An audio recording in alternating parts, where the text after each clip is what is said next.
Hello, my dear students. ഇന്ന് നമ്മൾ discuss ചെയ്യാൻ ഉദ്ദേശിക്കുന്ന ടോപ്പിക് മീറ്റർ ബ്രിഡ്ജ്. കറണ്ട് ഇലക്ട്രിസിറ്റിയിൽ വീസ്റ്റൺസ് ബ്രിഡ്ജ് കഴിഞ്ഞാൽ വരുന്ന ടോപ്പിക്സ് ആണ് മീറ്റർ ബ്രിഡ്ജ്, പൊട്ടൻഷ്യോമീറ്റർ.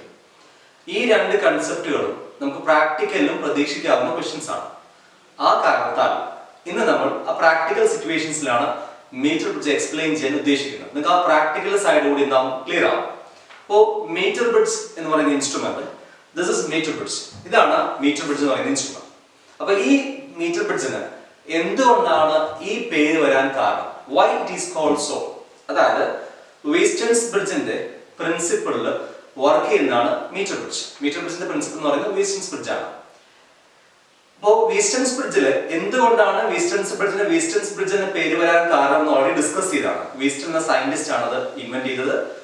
ബ്രിഡ്ജ് എന്ന് പേര് വരാൻ കാരണം galvanometers act as a bridge because it connecting to equipotential region. അതേപോലെ തന്നെ ഇവിടെ ബ്രിഡ്ജ് എന്ന് പേര് വരാൻ കാരണം ഇവിടെ galvanometer is act as a bridge by connecting to equipotential region. അപ്പോൾ ബ്രിഡ്ജ് എന്ന കാര്യം ക്ലിയർ ആയി. ഇനി വാട്ട് ഈസ് മീറ്റർ? മീറ്റർ എന്ന് പറയാൻ കാരണം ഇവിടെ ഉപയോഗിച്ചിരിക്കുന്നത് 1 മീറ്റർ വയറുള്ള നിക്രോം വയറാണ്, അല്ലെങ്കിൽ നമ്മൾ അലോയ് ആണ് ഇവിടെ ഉപയോഗിച്ചിരിക്കുന്നത്. 1 മീറ്റർ ലെങ്ത് ഉള്ള അലോയ് വയറാണ് ഇവിടെ ഉപയോഗിച്ചിരിക്കുന്നത്. അതുകൊണ്ടാണ് അതിന് മീറ്റർ ബ്രിഡ്ജ് എന്ന് പേര് വരാൻ കാരണം. ഇനി എന്തുകൊണ്ടാണ് അലോയ് വയർ ഉപയോഗിക്കാൻ കാരണം? നമ്മൾ ഓൾറെഡി ഡിസ്കസ് ചെയ്ത കൺസെപ്റ്റ് ആണ്. The temperature coefficient of resistivity of alloy is 0. അതായത് എത്ര ടെമ്പറേച്ചർ കൂടിയാലും അലോയ്സിന്റെ റെസിസ്റ്റൻസിന് മാറ്റം ഉണ്ടാവില്ല. ഈ ഒരു കാരണം കൊണ്ടാണ് സ്റ്റാൻഡേർഡ് റെസിസ്റ്റൻസ് വയറും അതുപോലെ തന്നെ പൊട്ടൻഷ്യോമീറ്റർ ആയാലും മീറ്റർ ബ്രിഡ്ജ് ആയാലും കാലിഫോർസസ് ബ്രിഡ്ജ് ആയാലും ഒക്കെ ഉപയോഗിക്കുന്നതാണ് അലോയ് വയർസ് ആണ്. പക്ഷെ പ്രത്യേകം ശ്രദ്ധിക്കണം, കണക്ഷൻസ് നമ്മൾ ഉപയോഗിക്കുന്നത് കോപ്പർ വയർസ് തന്നെയാണ്. ക്ലിയർ? അപ്പൊ ഇതാണ് മീറ്റർ ബ്രിഡ്ജ്. അപ്പൊ ഇതില് നമ്മൾ വീസ്റ്റൺസ് ബ്രിഡ്ജിന്റെ പ്രിൻസിപ്പിളാണ് വർക്ക് ചെയ്യുന്നത് പഠിച്ചു. അപ്പൊ വീസ്റ്റൺസ് 4 ആം ഉണ്ട്. അപ്പൊ ഇവിടെ 4 ആം ഏതൊക്കെയാണെന്ന് നമുക്ക് നോക്കണം. ഇതിന്റെ കണക്ഷൻസ് നോക്കണം. അപ്പൊ ആദ്യം ഒരു കാര്യം ചെയ്യാം. പ്രാക്ടിക്കൽ സൈഡിലേക്ക് പോവുകയാണെങ്കിൽ നമ്മുടെ എയിം എന്തായിരിക്കണം? To find the resistance of given wire. For example, നമുക്കൊരു വയർ തരും, സ്റ്റാൻഡേർഡ് റെസിസ്റ്റൻസ് വയർ തരും. നമ്മൾ ഓൾറെഡി പറഞ്ഞൊരു കാര്യമാണ്, സ്റ്റാൻഡേർഡ് റെസിസ്റ്റൻസ് എന്ന് പറയുന്ന അലോയ് ആണ് ഉപയോഗിക്കുക. ഇതിൽ ശ്രദ്ധിക്കേണ്ട കാര്യം ഇതാണ് ആ സ്റ്റാൻഡേർഡ് റെസിസ്റ്റൻസ് വയർ.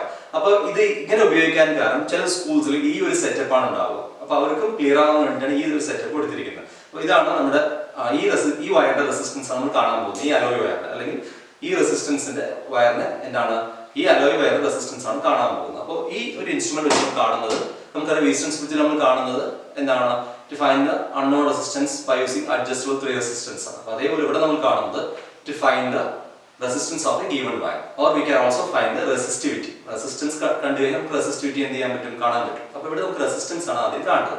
അപ്പോൾ നെക്സ്റ്റ് അപ്പാരറ്റസ് നോക്കാം. അപ്പോൾ അപ്പാരറ്റസ് ഏതൊക്കെയാണ് വേണ്ടത്? ഫസ്റ്റ് വൺ നമുക്ക് വേണ്ടത് മീറ്റർ ബ്രിഡ്ജ് തന്നെയാണ്. So this is metre bridge, അത് മാറ്റി വെച്ചു. നെക്സ്റ്റ് നമുക്ക് എലിമിനേറ്റർ വേണം. So we have an eliminator here. അടുത്ത നമുക്ക് വേണം resistance box. So we have resistance box. ഇപ്പൊ റെസിസ്റ്റൻസ് ബോക്സ് എന്ന് പറയുമ്പോൾ പ്രത്യേകം ശ്രദ്ധിക്കേണ്ട ഒരു കാര്യം, കാരണം നിങ്ങൾക്ക് അറിയുന്ന ഒരു കാര്യമാണ്, ചിലർക്ക് ശ്രദ്ധിക്കാം. അതായത് ഒരു ഫിക്സഡ് റെസിസ്റ്റൻസ് ആണ്. 1, 2, 2, 5, 10 ഇങ്ങനെ ഉണ്ടാവും, പല വാല്യൂസിൽ ഉണ്ടാവുന്നത്.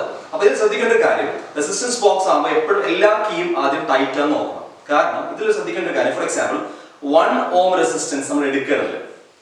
ഈ കീ എടുത്താലാണ് ഈ ഓം ഇൻട്രൊഡ്യൂസ് ചെയ്തെന്ന് അർത്ഥം. അതിന് കാരണം ഈ 1 ഓം എടുത്തു കഴിഞ്ഞാൽ ഇതിന്റെ ഉള്ളിലൂടെയാണ് ഒരു വയർ പോകുന്നത്.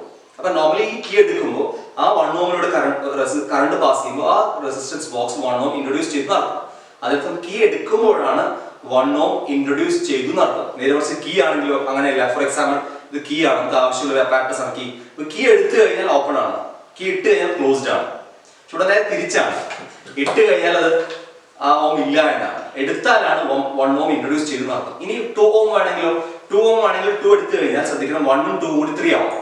അപ്പോൾ 1 ഇടണം, 2 മാത്രം എടുക്കാൻ പാടുള്ളൂ. ഇതൊക്കെയാണ് ശ്രദ്ധിക്കേണ്ട ഒരു കാര്യം. പിന്നെ ഇടുമ്പോൾ ശ്രദ്ധിക്കുന്നത് ടൈറ്റ് ആയി വെക്കണം, കാരണം അത് കീ ക്ലോസ്ഡ് അല്ലെങ്കിൽ എന്ത് ചെയ്യും. ഫോർ എക്സാമ്പിൾ 1 ഓം എടുത്തിട്ട് നമ്മൾ എക്സ്പെരിമെന്റ് ചെയ്തു, പിന്നെ 1 ഓം ജസ്റ്റ് സിംപ്ലി പ്ലേസ് 2 ഓം എടുത്തു. അപ്പൊ ഇത് കറക്റ്റ് ടൈറ്റ്ലി അവിടെ പ്ലേസ്ഡ് അല്ലെങ്കിൽ 2 + 1 3 ഓം ആയിരിക്കും ഉണ്ടാവുക. അപ്പൊ എല്ലാ കീ എടുക്കുമ്പോൾ തന്നെ എന്താണ്, അത് ടൈറ്റ് ആയിട്ട് വേണം എന്ത് ചെയ്യാൻ, വെക്കണം. ഇതാണ് റെസിസ്റ്റൻസ് ബോക്സ്.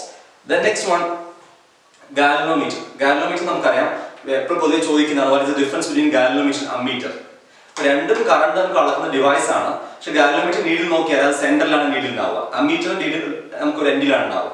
അപ്പോൾ ഗാൽവനോമീറ്റർ രണ്ട് സൈഡിലേക്ക് ഡിഫ്ലക്ട് ചെയ്യും. That means it gives direction, also magnitude. പക്ഷെ അമ്മീറ്റർ എന്ന് പറയുന്നത് എന്താണ്, മാഗ്നിറ്റ്യൂഡ് മാത്രമേ തരുള്ളൂ. ഗാൽവനോമീറ്റർ അങ്ങനെയല്ല, മാഗ്നിറ്റ്യൂഡും തരും ഡയറക്ഷനും തരും. അതാണ് വി ആർ യൂസിങ് ഗാൽവനോമീറ്റർ. അപ്പോൾ ഇവിടെ പ്രത്യേകം ശ്രദ്ധിക്കണം, ഗാൽവനോമീറ്റർ നമ്മൾ കറണ്ട് അളക്കാൻ ഉപയോഗിക്കുന്ന ഡിവൈസ് അല്ല, ഒരു പ്രസൻസ് അളക്കുന്ന ഡിവൈസ് ആണ്. കാരണം it's only measure feeble current, വളരെ ചെറിയൊരു കറണ്ടേ ഗാൽവനോമീറ്റർ എന്ത് ചെയ്യുള്ളൂ, മെഷർ ചെയ്യുള്ളൂ. ഇതാണ് ഗാൽവനോമീറ്റർ.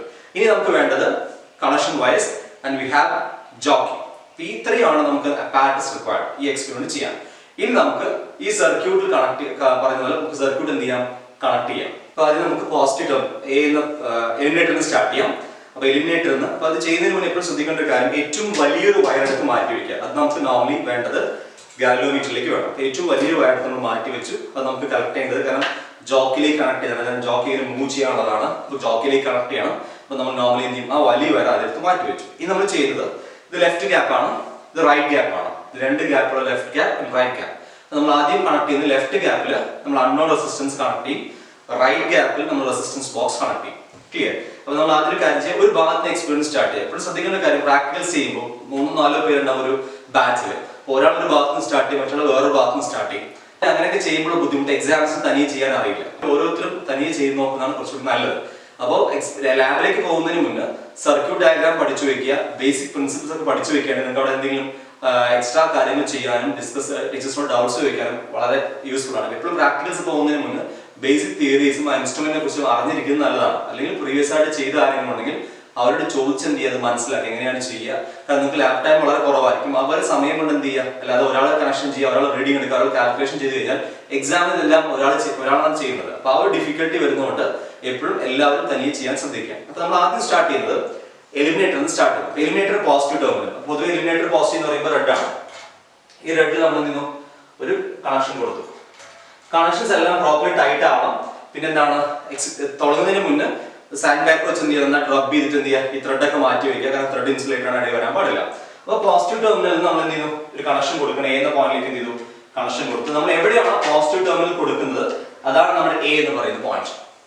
ക്ലിയർ? അപ്പൊ ഇവിടെ നമ്മൾ എന്ത് ചെയ്തു, പോസിറ്റീവ് ഒരു കണക്ഷൻ കൊടുത്തു. ഇനി നമ്മൾ നെഗറ്റീവ്, പോസിറ്റീവ് റെഡ് ആണ്, നെഗറ്റീവ് നമ്മൾ കീയിലേക്കാണ് കൊടുക്കുന്നത്.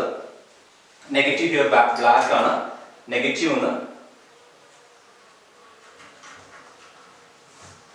കീയിലേക്ക് കൊടുത്തു. ദിസ് ഇസ് കീ ഓപ്പൺ ആക്കി വെക്കുക. കീയിലേക്ക് കൊടുത്തു. കാരണം സർക്യൂട്ട് ലാസ്റ്റ് ചെക്ക് ചെയ്തതിനു ശേഷം മാത്രമേ എന്ത് ചെയ്യാൻ പാടുള്ളൂ, കീ ഇടാൻ പാടുള്ളൂ. കണക്ഷൻസ് ഒക്കെ എന്ത് ചെയ്യുക, ടൈറ്റ് ആക്കി വെക്കുക. കീയിലേക്ക് കൊടുത്തു. കീയിലേക്ക് കൊടുത്തതിന് ശേഷം കീന്ന് പിന്നെ നമ്മൾ കണക്ട് ചെയ്യുന്നത്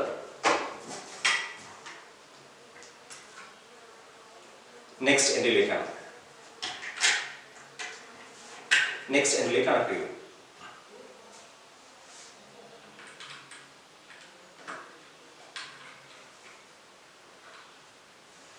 ഈ കണക്ഷൻ കഴിയും. ഇനി നമ്മൾ ചെയ്യേണ്ടത് ലെഫ്റ്റ് ഗ്യാപ്പിലും റൈറ്റ് ഗ്യാപ്പിലും എന്ത് ചെയ്യണം, സെറ്റ് ചെയ്യണം. നമ്മൾ ആദ്യം ചെയ്യുന്നത് ലെഫ്റ്റ് ഗ്യാപ്പിൽ എന്ത് ചെയ്യുന്നു, നമ്മൾ അൺനോൺ റെസിസ്റ്റൻസ് വയർ വെക്കുകയാണ്. ഇത് ശ്രദ്ധിക്കേണ്ട ഒരു കാര്യം, ഈ റെസിസ്റ്റൻസ് വയർ നമുക്ക് ഇങ്ങനെ കണക്ട് ചെയ്യാം, ഇങ്ങനെ കണക്ട് ചെയ്യാം. ബട്ട് ഇത് എന്തിനാണ് ഉപയോഗിക്കുന്നത് വെച്ച് കഴിഞ്ഞാൽ, ഈ എക്സ്പെരിമെന്റ് ആക്ച്വലി ചെയ്യേണ്ടത് നമ്മൾ ലെഫ്റ്റ് ഗ്യാപ്പിൽ അൺനോൺ റെസിസ്റ്റൻസ് വെക്കും. അതിന് നെക്സ്റ്റ് സെറ്റ് ഓഫ് എക്സ്പെരിമെന്റ് കിട്ടാൻ വേണ്ടിയിട്ട് റെസിസ്റ്റൻസ് ബോക്സ് അങ്ങോട്ടും അൺനോൺ റെസിസ്റ്റൻസ് ഇങ്ങോട്ടും മാറ്റും. Gap right gap left gap മാറ്റും. അപ്പൊ ശരിക്കും ഈ റെസിസ്റ്റൻസ് എന്ന് പറയുമ്പോൾ ലെങ്ത് ഡിപെൻഡ് ചെയ്യുന്നതാണ്. അപ്പൊ നമ്മളവിടെ കണക്ട് ചെയ്യുമ്പോൾ എങ്ങനെയാണോ കണക്ട് ചെയ്ത് അതേപോലെ ഇവിടെ കണക്ട് ചെയ്യാം. അല്ലാതെ ഈ നമ്മൾ കണക്ഷൻ വയർ കണക്ട് ചെയ്യുന്ന പോലെ ചുറ്റി വെക്കരുത്. ഇത് വളരെ ടിപ്പ് മാത്രമേ കണക്ട് ചെയ്യാൻ പാടുള്ളൂ. കാരണം വെച്ച് കഴിഞ്ഞാൽ നമുക്കറിയാം റെസിസ്റ്റൻസിന്റെ ലെങ്ത്തിന് ഡിപെൻഡ് ചെയ്യും. അപ്പോൾ ലെഫ്റ്റ് ഗ്യാപ്പും റൈറ്റ് ഗ്യാപ്പും കണക്ട് ചെയ്യുമ്പോൾ ലെങ്ത് മാറാനുള്ള പോസിബിലിറ്റീസ് ഉണ്ട്. അത് ഒഴിവാക്കാൻ വേണ്ടിയിട്ടാണ് ഈ ഒരു സംഭവം ഉപയോഗിക്കുന്നത്. അപ്പൊ ഇവിടെയാണ് നമുക്ക് ഇവിടെ കണക്ട് വയർ എന്ത് ചെയ്യാം, കണക്ട് ചെയ്യാം. ഈ വയർ നമ്മൾ എടുത്തിട്ട് എന്ത് ചെയ്യാം, ഇവിടെയും കണക്ട് ചെയ്യാം, ഇവിടെയും കണക്ട് ചെയ്തിട്ട് ഇവിടെ കണക്ട് ചെയ്യുമ്പോൾ ലെങ്ത് മാറാനുള്ള പോസിബിലിറ്റീസ് ഇല്ല. അതുകൊണ്ടാണ് പൊതുവെ എന്ത് ചെയ്യുന്നത്, ഇത് ഉപയോഗിക്കാനുള്ള കാരണം. ക്ലിയർ ആണ്? അപ്പോൾ ഇതാണ് നമ്മൾ എന്ത് ചെയ്യുന്നത്, ഉപയോഗിക്കുന്നത്. അല്ലെങ്കിൽ നിങ്ങൾക്ക് എന്ത് ചെയ്യാം, മോസ്റ്റ്ലി സ്കൂൾസിൽ ഇത് ഉണ്ടാവില്ല. ഇതാണ് ഇത് കണക്ട് ചെയ്ത് കാണിച്ചാൽ ഈ അൺനോൺ റെസിസ്റ്റൻസ് വയർ എന്ത് ചെയ്യും, നമ്മൾ ഇത് അൺനോൺ റെസിസ്റ്റൻസ് വയർ ലെഫ്റ്റ് ഗ്യാപ്പിൽ എന്ത് ചെയ്യുന്നു, കണക്ട് ചെയ്യുന്നു. ഇപ്പൊ പ്രത്യേകം ശ്രദ്ധിക്കേണ്ട ഒരു കാര്യം, നമ്മൾ എവിടെയാണോ നമ്മൾ പോസിറ്റീവ് ടെർമിനൽ കൊടുക്കുക അല്ലെങ്കിൽ ഈ അൺനോൺ റെസിസ്റ്റൻസ് കൊടുക്കുന്നത് അവിടെ നമ്മൾ മെഷർമെന്റ് സ്റ്റാർട്ട് ചെയ്യും. അപ്പൊ ഫസ്റ്റ് നിങ്ങൾക്ക് റൈറ്റ് ഗ്യാപ്പിൽ കൊടുക്കാം, അല്ലെങ്കിൽ നമ്മൾ ലെഫ്റ്റ് ഗ്യാപ്പിൽ കൊടുക്കാം. ഇവിടെ ഞാൻ ആദ്യം കണക്ട് ചെയ്യുന്ന അൺനോൺ റെസിസ്റ്റൻസ് കണക്ട് ചെയ്യുന്നത് ലെഫ്റ്റ് ഗ്യാപ്പിൽ. അപ്പൊ അൺനോൺ റെസിസ്റ്റൻസ് ലെഫ്റ്റ് ഗ്യാപ്പിൽ കണക്ട് ചെയ്തു.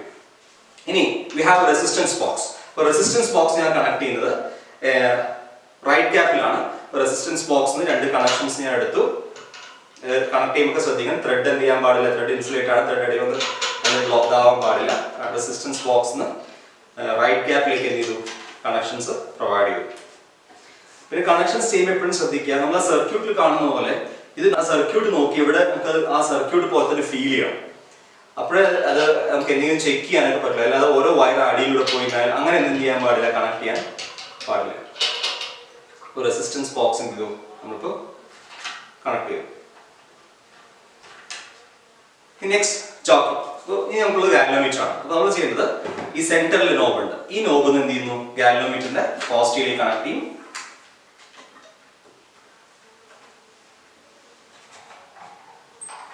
ഇതിൽ ഹൈ റെസിസ്റ്റൻസ് കൊടുക്കാം. നമ്മളിവിടെ ഹൈ റെസിസ്റ്റൻസ് കൊടുക്കുന്നില്ല. ഹൈ റെസിസ്റ്റൻസ് കൊടുക്കുന്നത് നോർമലി കറണ്ട് കൂടുതലായിരിക്കും, ഗാലനോമീറ്റർ നന്നായിട്ട് ഫ്ലക്ച്വേഷൻസ് ഉണ്ടാവും. അപ്പോൾ ഫ്ലക്ച്വേഷൻസ് ഒഴിവാക്കാൻ വേണ്ടി നമ്മൾ ഗാലനോമീറ്ററിൽ ഹൈ റെസിസ്റ്റൻസ് കണക്ട് ചെയ്തിട്ട് നീ കണക്ട് ചെയ്യാറുണ്ട്. അപ്പോൾ അങ്ങനെയും ചെയ്യാം. നമ്മൾ ഹൈ റെസിസ്റ്റൻസ് കണക്ട് ചെയ്തിട്ടില്ല. ഇനി ഹൈ റെസിസ്റ്റൻസ് ഇല്ല എങ്കിൽ ഒരു കാര്യം ചെയ്യാം, റെസിസ്റ്റൻസ് ബോക്സ് എടുക്കുക. റെസിസ്റ്റൻസ് ബോക്സ് എടുത്ത് അതിന് 2000 ഓംസ് എടുത്തിട്ട് നിങ്ങൾക്ക് റെസിസ്റ്റൻസ് അതിൽ ഇൻട്രൊഡ്യൂസ് ചെയ്യാം. അപ്പോൾ ഇതാണ് നമ്മൾ പിന്നാണ് ജോക്കിലേക്ക് കണക്ട് ചെയ്യുന്നത്. ഏറ്റവും ലെങ്ത് കൂടിയ വയർ ജോക്കിലേക്ക് കണക്ട് ചെയ്യാൻ ശ്രദ്ധിക്കുക. കാരണം ജോക്കി നമുക്ക് എന്ത് ചെയ്യേണ്ടത്, മൂവ് ചെയ്യേണ്ടതാണ്. അപ്പോൾ ഈ സർക്യൂട്ട് കണക്ട് ചെയ്ത് കഴിഞ്ഞാൽ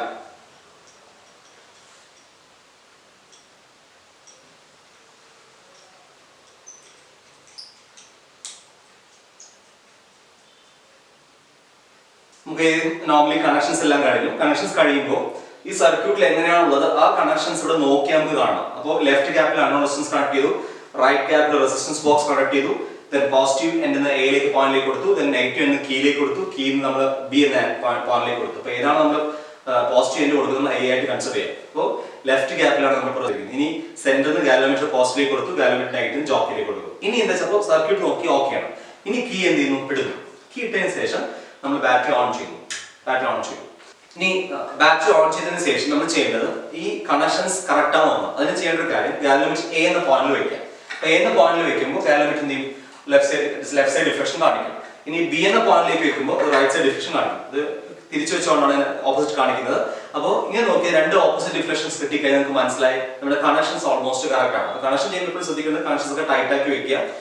അൺനോൺ ഡിസ്റ്റൻസ് വയർ കണക്ട് ചെയ്യണത് ഫ്രീ ആക്കി വിടണമെന്ന് മുട്ടി വെക്കരുത്. ഫ്രീ ആയിട്ട് എന്ത് ചെയ്യുക, കണക്ട് ചെയ്യുക. ഇനി നമ്മൾ ചെയ്യേണ്ടത്, നമ്മൾ ഇക്വേഷൻ അറിയാം, എക്സ് ബൈ ആർ ഇസിക്വൽ. അപ്പോൾ ഇതിൽ ശ്രദ്ധിക്കണം, ഇതാണ് unknown distance. X by L is equal to R by 100 minus L. അത് നമ്മുടെ equation. That is X unknown distance ഇതാണ്. അപ്പോൾ എക്സ് അതിന് കറസ്പോണ്ടിങ് ആയ ലെങ്ത് ഇവിടെ വരും. അപ്പോൾ ആ കറസ്പോണ്ടിങ് ലെങ്ത് എങ്ങനെയാണെന്ന് പറഞ്ഞാൽ റിപ്പീറ്റ് നമ്മൾ എക്സ്പ്ലെയിൻ ചെയ്യേണ്ടത് ഫസ്റ്റ് 1 ഓം ഇൻട്രൊഡ്യൂസ് ചെയ്യുക. 1 ഓം ഇൻട്രൊഡ്യൂസ് ചെയ്യുക എന്ന് പറഞ്ഞാൽ ആ റെസിസ്റ്റൻസ് നമ്മൾ എടുത്തു, ബാക്കിയൊക്കെ ടൈറ്റ് ആണ്. അപ്പോൾ നമ്മൾ 1 ഓം ആണ് ഇൻട്രൊഡ്യൂസ് ചെയ്തിരിക്കുന്നത്. അപ്പോൾ നമ്മൾ എ എന്ന പോയിന്റ് എന്ത് ചെയ്യും, മൂവ് ചെയ്യും. എ എന്ന പോയിന്റ് മൂവ് ചെയ്യുമ്പോൾ എന്താണ്, ഒരു പെർട്ടിക്കുലർ പോയിന്റിൽ എത്തുമ്പോൾ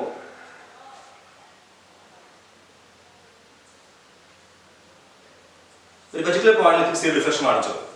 അപ്പോൾ ആ പോയിന്റ് എന്ന് പറയുന്നത് ഏകദേശം 67 സെന്റിമീറ്റർ ആണ്. അപ്പോൾ പ്രത്യേകം ശ്രദ്ധിക്കണം, മീറ്റർ ബ്രിഡ്ജിൽ 2 സ്കെയിൽ ഉണ്ടാവും. അപ്പോൾ എ പോയിന്റ് എടുക്കും നമ്മൾ 1 എവിടെ നിന്നാണ് സ്റ്റാർട്ട് ചെയ്തത്, കാരണം മീറ്റർ ബ്രിഡ്ജ് ആകുമ്പോഴാണ്. മീറ്റർ ബ്രിഡ്ജിൽ 2 സ്കെയിലാണ് ഉള്ളത്, 1 തൊട്ട് 100 വരെയും, ഇവിടുന്ന് 1 തൊട്ട് ഇങ്ങോട്ട് 100 വരെയാണ്. അപ്പോൾ ശ്രദ്ധിക്കേണ്ട കാര്യം, നമ്മൾ അവിടെ നിന്നാണ് എടുക്കുന്നത്, ആ മേലത്തെ സ്കെയിൽ എടുക്കണം, ഇവിടെ താഴെ സ്കെയിൽ എടുക്കണം. ഇത്രയേ ഉള്ളൂ. 1 എവിടെ നിന്നാണ് സ്റ്റാർട്ട് ചെയ്തതെന്ന് ജസ്റ്റ് നിങ്ങൾ ശ്രദ്ധിച്ചു നോക്കാം. അപ്പോൾ അൺനോൺ റെസിസ്റ്റൻസ് ഇവിടെയാണ്. അൺനോൺ റെസിസ്റ്റൻസ് നമ്മൾ മെഷർ ചെയ്തപ്പോൾ ഏകദേശം 67 എത്തിയപ്പോൾ നമുക്ക് നോർമലി എന്ത് ചെയ്തു, 67 എത്തിയപ്പോൾ നമുക്ക് എന്താണ് ഇത് 67ലാണ് നമുക്ക് എന്ത് ചെയ്യുന്നത്, സീറോ ഡിഫ്ലക്ഷൻ കിട്ടിയത്. അപ്പോൾ സീറോ ഡിഫ്ലക്ഷൻ സമയത്ത് എന്ന് പറയുമ്പോൾ നമുക്കറിയാം ഗാലനോമീറ്റർ ആക്ട്സ് എ ബ്രിഡ്ജ്. രണ്ട് പോയിന്റ് ഇക്വി പൊട്ടൻഷ്യൽ ആണ്. ആ സമയത്ത് എന്തായിരിക്കും balancing equation P by Q equal to R by S or R1 by R2 equal to R3 by R4 എന്ന കണ്ടീഷൻ സാറ്റിസ്ഫൈ ചെയ്യും. അതിനർത്ഥം ശ്രദ്ധിക്കുക, ഇതാണ് X അൺനോൺ റെസിസ്റ്റൻസ്, ഇതാണ് നമ്മുടെ ബാലൻസ് ലെങ്ത്, അതായത് 67 ആണ് നമ്മുടെ ബാലൻസ് ലെങ്ത്. അപ്പോൾ X by 67 is equal to, ഇത് നമുക്കറിയാം 1 ഓം ആണ്, നമുക്ക് അറിയുന്ന റെസിസ്റ്റൻസ് ആണ്. 1 divided by 100 minus 67. അപ്പോൾ നമുക്ക് സോൾവ് ചെയ്ത് X കിട്ടും. വളരെ സിമ്പിൾ ആണ്. ഇനി എക്സ്പെരിമെന്റ് റിപ്പീറ്റ് ചെയ്യാം. ഇനി നമ്മൾ അടുത്ത് ചെയ്യേണ്ടത് 2 ഓം ആണ്. 2 ഓം എന്ന് പറയുന്നത് എന്താണ്, 1 ഇടുക, 2 എടുക്കുക, എടുത്തു. എക്സ്പെരിമെന്റ് നമ്മൾ എന്ത് ചെയ്യും, അഗൈൻ നമ്മൾ എന്താണ് റിപ്പീറ്റ് ചെയ്യണം. നെക്സ്റ്റ് 2 ഓം നമ്മൾ ഇതേപോലെ എന്ത് ചെയ്യുന്നു, മൂവ് ചെയ്യും. അപ്പോൾ നമുക്ക് വേറൊരു ബാലൻസ് ലെങ്ത് ആണ് എന്ത് ചെയ്യുക, വേറൊരു പോയിന്റിലാണ് എന്ത് ചെയ്യുക ബാലൻസ് ലെങ്ത് കിട്ടുക. അത് 52 എന്ന ലെങ്ത്തിലാണ് കിട്ടിയിരിക്കുന്നത്. അപ്പോൾ അതേപോലെ നമുക്ക് എന്ത് ചെയ്യാം, ഈ എക്സ്പെരിമെന്റ് റിപ്പീറ്റ് ചെയ്യാം, ഒരു 6 ടൈംസ് റിപ്പീറ്റ് ചെയ്യാം. റിപ്പീറ്റ് ചെയ്ത ശേഷം നമ്മൾ എന്ത് ചെയ്യുന്നു, ഓഫ് ചെയ്തിട്ട് ഈ unknown resistance box, unknown resistance wire right ക്യാപ്പിലേക്കും അതുപോലെ തന്നെ റെസിസ്റ്റൻസ് ബോക്സ് ലെഫ്റ്റിലേക്ക് മാറ്റാം. ലെഫ്റ്റിലേക്ക് മാറ്റിയിട്ട് ഇപ്പോൾ ഈ ചെയ്ത എക്സ്പെരിമെന്റ്സ് വീണ്ടും റിപ്പീറ്റ് ചെയ്യാം. അപ്പോൾ ലെഫ്റ്റ് ക്യാപ്പ് റൈറ്റ് ക്യാപ്പ് നമുക്ക് ആ കോളം എന്താണ് കറക്റ്റ് ആയിട്ട് കിട്ടും. ഇങ്ങനെയാണ് നമുക്ക് അൺനോൺ റെസിസ്റ്റൻസ് എന്ത് ചെയ്യുക, ഫൈൻഡ് ഔട്ട് ചെയ്യുക ബൈ യൂസിങ് meter bridge. ഇത്രയും കാര്യങ്ങളാണ് ഈ വീഡിയോ ഡിസ്കസ് ചെയ്ത്. Hope these concepts are very clear to you. If you have any doubts, please feel free to ask through comments. So thank you for watching. Thank you.